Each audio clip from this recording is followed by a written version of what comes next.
नमस्कार, मैं हूं अनुपम। विधानसभा में आज उत्तर प्रदेश के मुख्यमंत्री योगी आदित्यनाथ ने विपक्ष पर जमकर निशाना साधा। विपक्ष के हर सवाल का जवाब दिया।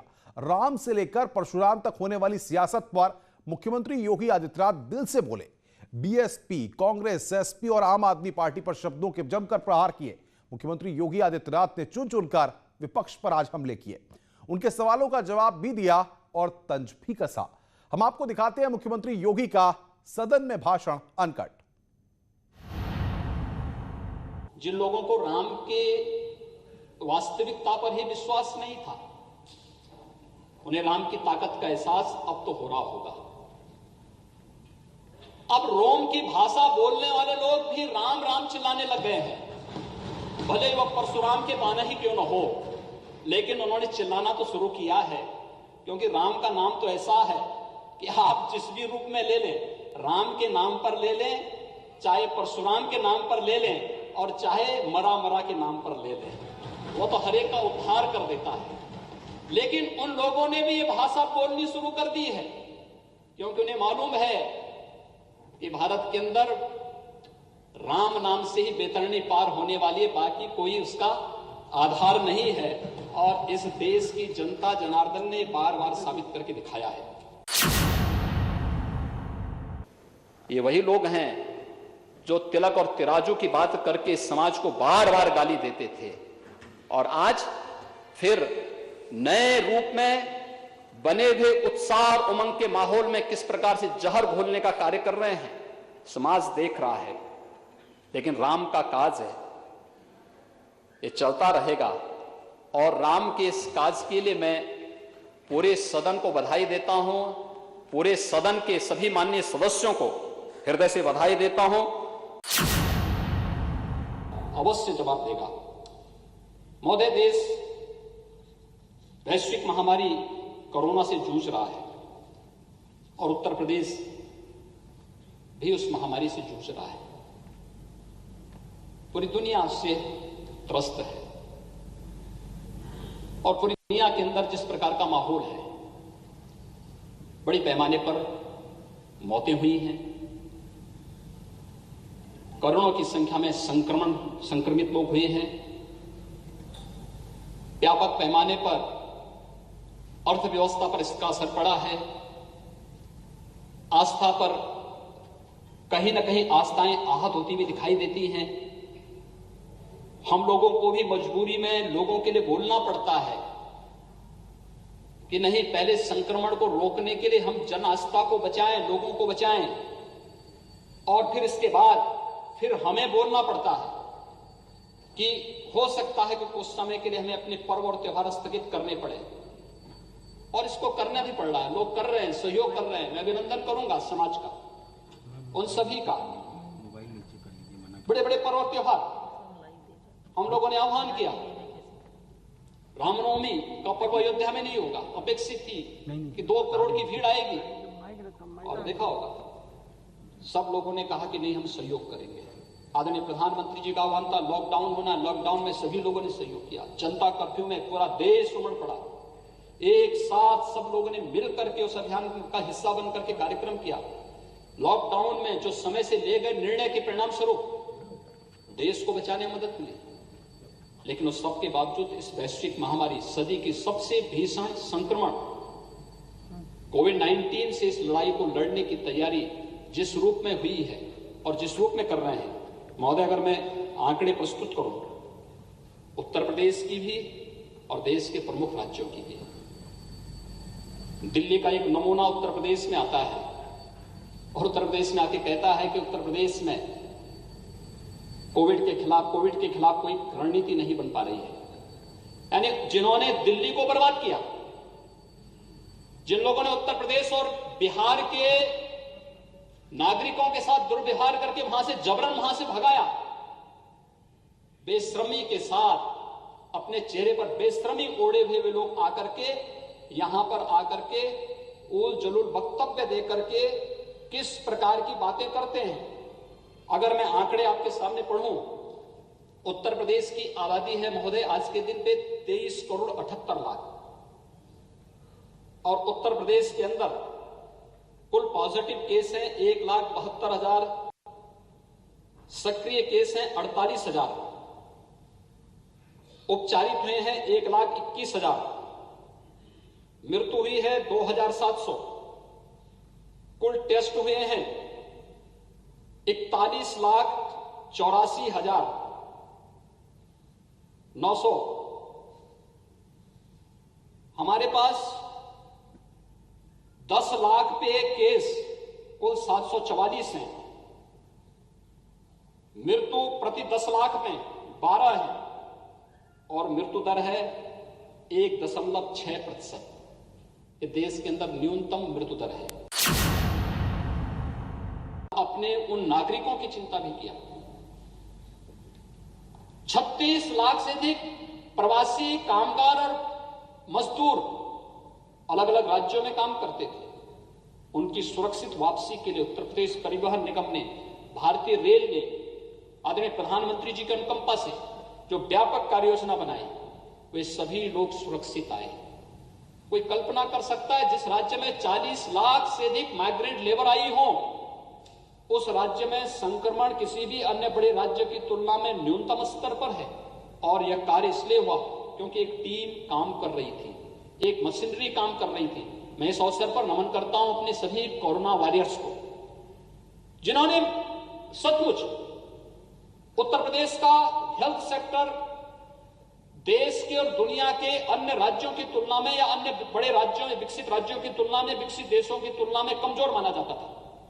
लेकिन इस सब के बावजूद हेल्थ सेक्टर ने, मेडिकल एजुकेशन ने, हेल्थ ने, सभी ने और कोरोना वायरस ने, चाहे वह स्वास्थ्य विभाग से जुड़े हुए हों, चाहे वह सुरक्षा से जुड़े हुए हों, चाहे वह सफाई के कर्मी हों, चाहे वह बैंक से या समाज के अलग अलग सेक्टर से जुड़े हुए हों, खाद्य विभाग से जुड़े हुए थे, कृषि से जुड़े हुए थे, अलग अलग विभाग से जुड़े हुए, सभी लोगों ने मिलकर के जो एक टीम वर्क का उदाहरण प्रस्तुत किया कि विपत्ति में हम काम करेंगे, और जो उदाहरण प्रस्तुत किया, आज उसका परिणाम कि हम लोग संक्रमण को हर हाल में कंटेन करने में सफल हुए।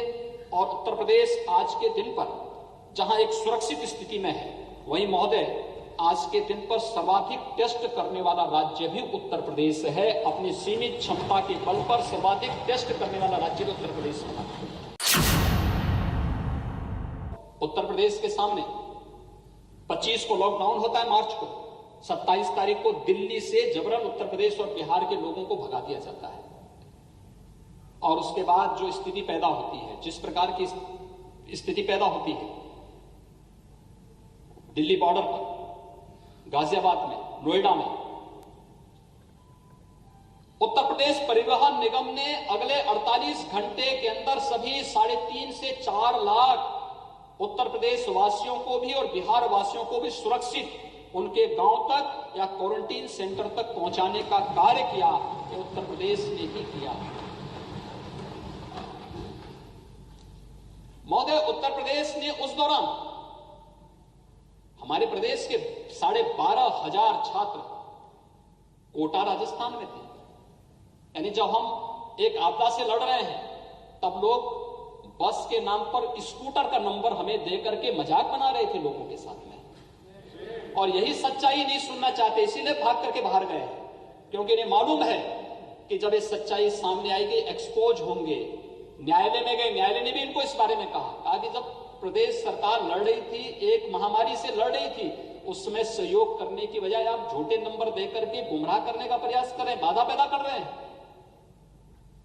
12,500 हमारे बच्चे, इस प्रदेश के बच्चे कोटा राजस्थान में प्रतियोगी परीक्षाओं की तैयारी कर रहे थे। हम लोगों ने उन सभी बच्चों को उसी दौरान उत्तर प्रदेश परिवहन निगम की बसेज को लगाकर के सुरक्षित उनके घर तक पहुंचाने का कार्य किया, और वे सभी बच्चे अपने घर में सुरक्षित रहे। एक भी इन्फेक्शन इस मामले में भी नहीं आया। उत्तर प्रदेश पहला राज्य था जिसने अपने यहां के श्रमिकों, स्ट्रीट वेंडर्स की और गरीबों के लिए राहत की घोषणा की। मंत्री परिषद जैसे बैठा, मंत्री परिषद की समिति वित्त मंत्री की अध्यक्षता में गठित होती है, और मंत्री परिषद की सिफारिश के साथ ही, कमेटी की सिफारिश के साथ ही 25 मार्च को लॉकडाउन प्रारंभ होने के साथ ही सिफारिश भी लागू होती है और प्रदेश में 34 लाख से अधिक निर्माण श्रमिक, स्ट्रीट वेंडर, पल्लेदार, कुली, इन सबको भरण पोषण भत्ता देने का कार्य प्रारंभ किया और उत्तर प्रदेश पहला राज्य था जिसने उन गरीबों के लिए इस प्रकार के कार्य की योजना को लागू किया और फिर पूरे देश के अंदर इस कार्यक्रम को लागू किया गया। महोदय, 18 करोड़ लोगों को अप्रैल माह से लेकर के अब तक लगातार महीने में 2-2 बार खाद्यान्न देने का कार्य हो रहा है उत्तर प्रदेश के अंदर प्रधानमंत्री गरीब कल्याण पैकेज के अंतर्गत और उत्तर प्रदेश पीडीएस की जो स्कीम है उसके अंतर्गत भी ये कार्यक्रम लगातार चल रहे हैं। कोरोना कालखंड में उत्तर प्रदेश पहला राज्य था जिसने किसानों की कोई भी समस्या को बाधित नहीं होने दिया। हम लोग आज के दिन पर लगभग 45 लाख के आसपास टेस्ट उत्तर प्रदेश आज के दिन पे कर रहा है और सर्वाधिक टेस्ट है। ये कार्य 1,51,000 से अधिक बेड्स उत्तर प्रदेश राज्य में केवल कोविड के लिए बना दिए जाएं, वेंटिलेटर्स हर जनपद में उपलब्ध हो जाएं, एफएनएनसी की व्यवस्था हर एक जनपद में पहुंचा दी जाए। उत्तर प्रदेश की मशीनरी ने करके दिखाया और उस टीम वर्क के साथ कार्य करते हुए लगातार आज कार्य कर रहे हैं। इंफ्रास्ट्रक्चर डेवलपमेंट के कार्य, हाईवे हैं, एक्सप्रेसवे हैं, बड़े निर्माण के कार्य हैं। मंत्री परिषद की रिपोर्ट आने के साथ ही कमेटी ने अपनी रिपोर्ट दी, तत्काल कार्य प्रारंभ हो गए, युद्ध स्तर पर कार्य चल रहे हैं और आज उसका परिणाम है। हम मानते हैं कोरोना कालखंड था, पूरी दुनिया की इकोनॉमी पे असर पड़ा, लेकिन दुनिया की इकोनॉमी पर असर पड़ने के साथ साथ उत्तर प्रदेश अप्रैल, मई और जून में हमारी इकोनॉमी पे असर पड़ा। लेकिन इकोनॉमी पे असर पड़ने के साथ हम लोग जुलाई में अगर विगत वर्ष की तुलना अगर करें तो केवल 3% राजस्व की कमी हमारी रह गई है और मैं अनुमान करता हूं कि खन्ना जी की टीम उसको भी इस अगस्त महीने में पूरा करते हुए राजस्व की पूरी भरपाई कर देगी। और हम आभारी हैं आदरणीय प्रधानमंत्री जी के और सूचना और प्रसारण मंत्री भारत सरकार के, जिन्होंने रामायण और महाभारत के नाम पर एक बार फिर से लोगों में एक नई ऊर्जा का संचार कर दिया। पूरे कई बार तो मैं देख रहा था, उस दौरान मैं देखता था कि रामायण इस समय भी अगली बार भी क्यों भाई बार कैसे आ रहा है, इन्हीं लोगों की डिमांड है। यह है भारत की भावना। अगर इस भावना को समझने का प्रयास किया होता विपक्ष ने तो राम के प्रति इस प्रकार की अनर्गल टिप्पणी ये लोग नहीं करते। लेकिन खैर, जो राम का हुआ उसके सारे काम अपने आप सिद्ध होते हुए चलते हैं और ये तो भारत की परंपरा भी है। जिसने राम का नाम लिया वह सबके लिए पूज्य हो गया।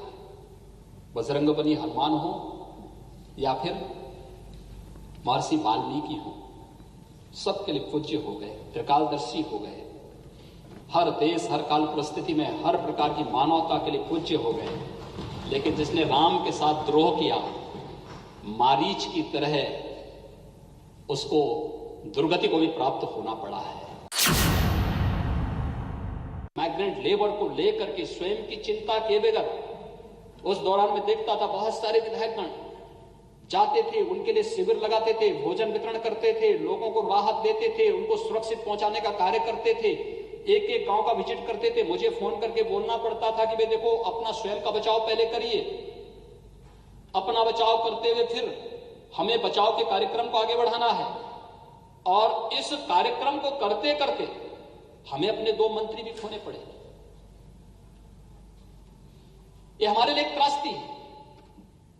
लेकिन इस महामारी से लड़ते हुए भी उत्तर प्रदेश अगर 24 करोड़ लोगों के जन विश्वास का प्रतीक बना हुआ है तो हमें इस विश्वास को और मजबूती से आगे बढ़ाना है, क्योंकि नवंबर तक अभी खाद्यान्न की योजना महीने में 2 बार जो देने की कार्रवाई चल रही है, इसको मजबूती के साथ आगे बढ़ाना। मैं अनुरोध करूंगा आप में से जितने भी मान्य जनप्रतिनिधि हैं, हर विधानसभा क्षेत्र में कोई ना कोई कस्बा है, कोई ना कोई नगर है। स्ट्रीट वेंडर के लिए बहुत अच्छी योजना आई है। इस स्ट्रीट वेंडर की योजना को अपने यहां लागू करने की तैयारी करिए। 10,000 का लोन हर स्ट्रीट वेंडर को अगर मिल जाता है तो मुझे लगता है उसका रजिस्ट्रेशन करना, एक बड़े आयोजन के माध्यम से उन लोगों को लोन मेला लगा करके लोन उपलब्ध करवाना और फिर डिजिटल पेमेंट के साथ आप उसको जोड़ देंगे, मुझे लगता है कि उसके जीवन में नया परिवर्तन होता हुआ दिखाई देगा। खाद्यान्न, हर गरीब को खाद्यान्न देने की व्यवस्था, जो गरीब है जिसके पास राशन कार्ड नहीं था, बनाइए आप राशन कार्ड। नेशनल पोर्टेबिलिटी ने तो यह भी व्यवस्था दे दी है, अगर उत्तर प्रदेश का कोई राशन कार्ड धारक है, अगर वह किसी ऐसे राज्य में जिसने अपने यहां ई-पॉस मशीन लगाई है, वहां पर भी उसने लगाई है, तो उत्तर प्रदेश में अगर खाद्यान्न नहीं लेना चाहता, महाराष्ट्र में लेना चाहता, तो महाराष्ट्र में भी उसको मिल सकता है। या महाराष्ट्र वासी है, अगर उसको वहां खाद्यान्न उसने नहीं लिया है और वह अपने राशन कार्ड से वहां पे महाराष्ट्र में बने हुए राशन कार्ड से उत्तर प्रदेश में राशन लेना चाहता है, उसको उत्तर प्रदेश में सुविधा प्राप्त हो सकती है। नेशनल पोर्टेबिलिटी ने, प्रधानमंत्री जी ने यह सुविधा दे दी है। हम प्रधानमंत्री जी के आभारी हैं कि उन्होंने नेशनल पोर्टेबिलिटी की व्यवस्था को लागू किया। उत्तर प्रदेश सबसे बड़ी आबादी का राज्य होने के बावजूद भी हमने इसको उत्तर प्रदेश के अंदर लागू किया है। सड़कों के लिए भी व्यापक कार्य योजना को लेकर के हम कार्य करने जा रहे हैं। इंफ्रास्ट्रक्चर डेवलपमेंट के लिए सबसे बड़ी आबादी का राज्य होने और सब आर्थिक स्थिति अन्य राज्यों की तुलना में उतनी मजबूत न होने के बावजूद भी पूर्वांचल एक्सप्रेसवे का काम तय समय सीमा के अंदर पूरा होगा। उत्तर प्रदेश सरकार इस कार्य को तेजी के साथ आगे बढ़ा रही है। बुंदेलखंड एक्सप्रेसवे तय समय सीमा के अंदर पूरा होगी। डिफेंस कॉरिडोर का काम तय समय सीमा के अंदर तेजी के साथ आगे बढ़ रहा है। गंगा एक्सप्रेसवे का काम मेरठ से प्रयागराज तक, यह कार्य राज्य सरकार अपने स्तर पर औद्योगिक विकास विभाग इस कार्य को कर रही है, लेकिन साथ साथ हमने भारत सरकार से भी अनुरोध किया है कि मेरठ को हरिद्वार तक जोड़ने और प्रयागराज को काशी तक जोड़ने के लिए इस एक्सप्रेसवे को कर देंगे तो गंगा एक्सप्रेसवे पूरी इस मंशा को पूरा कर देगा कि हरिद्वार से लेकर के और हम लोग काशी तक इस गंगा एक्सप्रेसवे के माध्यम से उत्तर प्रदेश को पूरब से पश्चिम तक जोड़ने का एक बड़ा कॉरिडोर दे देंगे और ये विकास का बहुत बड़ा गलियारा बनेगा। यही कहना चाहता हूं कि हम लोगों को एक नए और समृद्ध उत्तर प्रदेश को, एक सुरक्षित उत्तर प्रदेश की ओर जाने की व्यवस्था करनी चाहिए। और मैं देख रहा था, जब मैं सदन में घुसा, मुझे देख के आश्चर्य हुआ था कि विपक्ष के एक माननीय सदस्य अपने गले में तख्ती लटकाए हुए थे। तो मुझे मेरठ की वो घटना याद आ गई जहां पे एक अपराधी अपने गले में तख्ती लटका करके घूम रहा था और कह रहा था जान बख्शो, और जान बख्शो की बात कर रहा था और जान बख्शो की बात कर रहा था। मुझे लगता है जनता इनको जब सबक सिखाएगी तो यही बताएगी, तब फिर इन लोगों को इसी प्रकार की तख्ती लेकर के घूमना पड़ेगा जनता से माफी मांगने के लिए। ये जनता के अदालत में ये लोग वहां पर जनता के सामने, इनके सामने जवाब देते हुए नहीं बनेगा। और किन किन लोगों के लिए एक, यानी आज तो सदन में खानों को बाहर करने की एक नई मुहिम चल पड़ी है। सपा एक खान के लिए, कांग्रेस दूसरे खान के लिए कि साहब इनको रिहाई करो, यानी कानून का उल्लंघन करेंगे, कानून को ठेंगा दिखाएंगे, उस प्रकार की गतिविधियों में लिप्त रहेंगे जो समाज विरोधी भी हो और कहीं ना कहीं सुरक्षा को चुनौती देती हो, और उस सबके बावजूद गले में तख्ती लटका करके उन खानों का समर्थन हो रहा हो, तो महोदय ये क्या संकेत करता है? मुझे देख के तो अफसोस होता है कि कांग्रेस के एक नेता तो एक ऐसे व्यक्ति की रिहाई की मांग कर रहे हैं जिसके लिए बाहर से भी थ्रेट आ रहे हैं, अगर छोड़ा नहीं गया तो ये कर लेंगे। हमने कहा ये नया उत्तर प्रदेश है, यहां मालूम है ना कुछ करने के पहले दूसरे लोग की यात्रा करनी पड़ती है। भूल जाइए, यहां आकर के धमकी दोगे और थ्रेट करोगे सुरक्षा मशीनरी को तो ये स्वीकार्य नहीं हो सकता है। अगर दूसरे लोग की यात्रा करनी है तो इस प्रकार की थ्रेट दो। अरे थ्रेट हम सुनने वाले नहीं हैं। मैं विश्वास के साथ कह सकता हूं कि कोरोना के खिलाफ देश की इस लड़ाई में उत्तर प्रदेश अपनी प्रमुख भूमिका के साथ सामने आएगा। आज हर व्यक्ति उत्तर प्रदेश की इस भूमिका को स्वीकार करता है, चाहे वह स्वास्थ्य विभाग की, चिकित्सा शिक्षा विभाग की, यानी हर एक विभाग अपने अपने स्तर पर उस कार्य को तेजी के साथ आगे बढ़ाने का कार्य कर रहा है। आज जब विपक्ष के पास कोई मुद्दा नहीं, तो फिर घूम फिर करके वह अपनी उन पुरानी आदतों के साथ फिर से जुड़ रहा है, क्योंकि जो आदतें बोला जाता है ना, आदत बुरी आदत जाती नहीं है, अपनी वही विभाजनकारी संकीर्ण मानसिकता, और उस संकीर्ण मानसिकता के साथ जो कार्य कर रहे हैं, वह कार्य मुझे लगता है कि इतिहास कभी उन्हें माफ करेगा नहीं, कभी नहीं माफ करेगा। उत्तर प्रदेश में महोदय, अगर मैं 2016 की तुलना में अगर उत्तर प्रदेश के आंकड़ों को प्रस्तुत करूं, तो महोदय डकैती के मामलों में 74.5% की कमी आई है, अनुमान कर सकते हैं। लूट के मामले में 65.29% की कमी आई है। हत्या के मामले में 26.43% की कमी आई है। बलवा के मामले में 22.17% की कमी आई है। गृह वेदन में 12.69% की कमी आई है। रोड होल्ड अप में 100% की कमी आई है। फिरौती के लिए अपहरण 54.55% की कमी आई है। दहेज मृत्यु में 8.55% की कमी आई है। बलात्कार के मामले में 38.74% की कमी आई है। ये उत्तर प्रदेश के अंदर घटते हुए आंकड़े हैं। और मैं अगर नेशनल क्राइम रिकॉर्ड ब्यूरो, जो भारत सरकार का एक क्राइम इन इंडिया, अगर इसके आंकड़े प्रस्तुत करूं, तो डकैती के मामले में उत्तर प्रदेश 31वां स्थान है। यानी 30 राज्य ऐसे हैं देश के अंदर जहां पर डकैती में उत्तर प्रदेश से ज्यादा डकैतियां पड़ती हैं। उत्तर सबसे बड़ी आबादी का राज्य होने के बावजूद ये स्थिति है। लूट में 20वां स्थान है। हत्या में 26वां, नगबजनी में 32वां, बलात्कार में 24वां, सील भंग में 14वां, पास्को अधिनियम में 23वां, महिला संबंधी अपराध में 15वां। ये आंकड़े हैं उत्तर प्रदेश के अंदर। यानी 31वां स्थान का तात्पर्य 30 राज्य इससे ज्यादा अपराध इसमें पहले से हैं। ये भारत सरकार का नेशनल क्राइम रिकॉर्ड ब्यूरो की आंकड़े हैं। तो सुना आपने योगी आदित्यनाथ को, जो कि हर मुद्दे पर बेबाकी के साथ बोले और विपक्ष को मुंहतोड़ जवाब दिया। हमारी इस खास पेशकश पर फिलहाल इतना ही। नमस्कार।